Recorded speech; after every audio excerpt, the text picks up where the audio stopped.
करने की जरूरत है। चलिए यहां पर बातचीत जारी रहेगी सुदीप जी से, लेकिन उससे पहले माइंड ट्री ने आज अपने नतीजे पेश किए हैं। कैसे नतीजे रहे हैं जरा समझते हैं। कुशल हमारे साथ है, हमारे सहयोगी। कुशल, जरा बताएं, अनुमान जो जताया गया था माइंड ट्री के नतीजों को लेकर, उसके मुताबिक कहां गए हैं नतीजे? जी, तो माइंड ट्री के नंबर्स बेहद मजबूत रहे। सभी पैमानों पर हमारा जो अनुमान था उसके मुकाबले बेहतरीन नंबर्स आते हुए दिखे। आप देखिए, डॉलर आए 5% बढ़कर 27.4 करोड़ डॉलर आती हुई दिखी। हमारा अनुमान 27.1 डॉलर का था।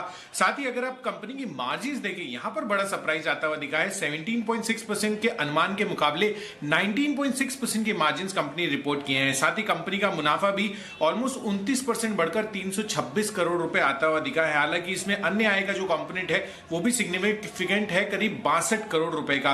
साथ ही कंपनी की बहुत स्ट्रॉन्ग डील विंस होती हुई दिखी है 31.2 करोड़ डॉलर की। साथ ही कंपनी का जो अट्रिशन रेट है वहां पर भी 12.5% दर जो है आती हुई नजर आई है। सभी वर्टिकल्स में बहुत ही स्ट्रॉन्ग मोमेंटम देखा गया है, ऐसा मैनेजमेंट ने कहा है। और साथ ही सिग्निफिकेंट डिमांड आ रही है क्लाउड, डेटा और आर्टिफिशियल इंटेलिजेंस जैसे सेगमेंट से। तो अपने आप में काफी बेहतरीन क्वार्टर रहा माइंड ट्री के लिए।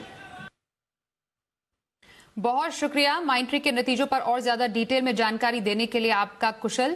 फिलहाल यहां पर आगे बढ़ते हैं और दूसरी और खबर का रुख कर लेते हैं। HDFC, चलिए हैप्पी माइंड्स को लेकर ये खबर है। इनफैक्ट जरा ये समझते हैं, हैप्पीस्ट माइंड्स 3 दिनों में 12% उछला है और ये जो तेजी है इस पर्टिकुलर स्टॉक में, उसके अहम ट्रिगर्स क्या हैं जरा समझते हैं। हमारे सहयोगी वरुण है हमारे साथ। वरुण, जरा बताएं, हैप्पीस्ट माइंड में 3 दिनों में 12% का उछाल क्यों? देखिए, हैप्पीस्ट माइंड के स्टॉक में पिछले 3 दिनों से जो अच्छा खासा ट्रैक्शन देखने मिल रहा है, उसका सबसे बड़ा कारण है इस कंपनी का कारोबार।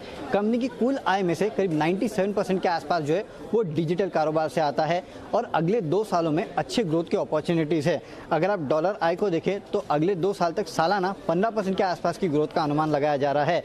और बड़ी बड़ी IT कंपनीज भी अगर आप देखेंगे तो IT कंपनी जो है वो डिजिटल कारोबार की तरफ ज़्यादा शिफ्ट हो रही है।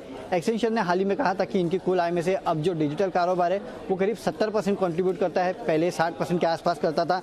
इन्फोसिस की कुल आय में से करीब 50% के आसपास जो है वो अब डिजिटल कारोबार से आता है। TCS, HCL टेक, इन कंपनियों का भी डिजिटल कारोबार जो है उस पर काफ़ी हद तक फोकस है। तो जितनी बड़ी कंपनीज है वो भी अब डिजिटल कारोबार की तरफ ज़्यादा फोकस कर रही है, ज़्यादा आय उन कंपनीज की वहाँ से आ रही है और ये कंपनी तो ऑलरेडी ज़्यादा से ज़्यादा आय जो है वो डिजिटल कारोबार से ही लाती है। और इसी के चलते फंड्स भी अब इस कंपनी की तरफ अट्रैक्ट हो रहे हैं। फ्राइडे की ट्रेडिंग सेशन में BNP पारिबास आर्बिट्राज फंड ने यहाँ 9.25 लाख शेयर खरीदे थे 368 के दाम पे। तो कहीं ना कहीं कंपनी का कारोबार अच्छा है, ग्रोथ अपॉर्चुनिटीज जो है वो काफ़ी अच्छी है और फंड्स की तरफ से भी बाइंग हो रही है। इसके लिए स्टॉक में आप लगातार तेजी देख रहे हैं। बहुत शुक्रिया आपका वरुण, ये ज्यादा जानकारी देने के लिए हैप्पीस्ट माइंड्स पर। In fact ICICI Lombard